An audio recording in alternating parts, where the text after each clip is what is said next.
They were courageous. They were brave. They were peaceful men, battling not only stormy seas, but waves of unimaginable racial hostility, saving the lives of many who fought to keep them slaves. This is the true story of the Pea Island Lifesavers. This is the story of the Rescue Men.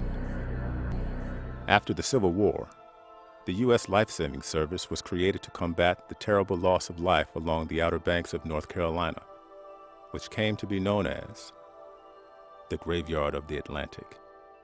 Unfortunately, many who were chosen to be lifesavers were hired for reasons other than their ability. There's no other polite way to say it. It was just filled with cronyism. These people, they were people being paid for jobs they didn't do. There were stations that were built that were not manned. Often, the only truly competent lifesavers were men assigned to the lowest ranks.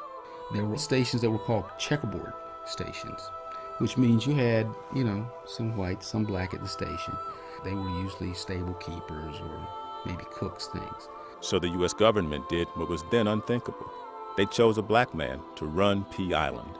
When inspectors were reviewing these stations from the north, Richard Etheridge stood out. The northern inspectors took note of him. He seemed like somebody that would do well in a leadership position, and that's when it came open, I made sure he got it. When white lifesavers refused to work for a black man, Etheridge handpicked a black crew.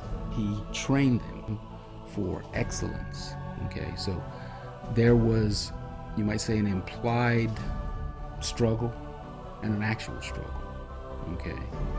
Because he had to do more than any of the other keepers to hold their heads high. They withstood threats and intimidation. They showed courage, even when their station was burned down.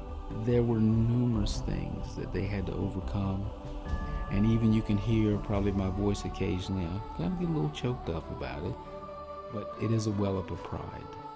And together, they fought to earn the respect of America and fight racism, one life at a time. It's not just about black lifesavers to impact other African Americans in the Coast Guard. It's American history. Rescue Men, the true story of the Pea Island Lifesavers. These men were as close to the ultimate hero as you can get, and yet America has somehow forgotten these, what one author calls these peaceful heroes. So we hope that part of our job is to not let America forget.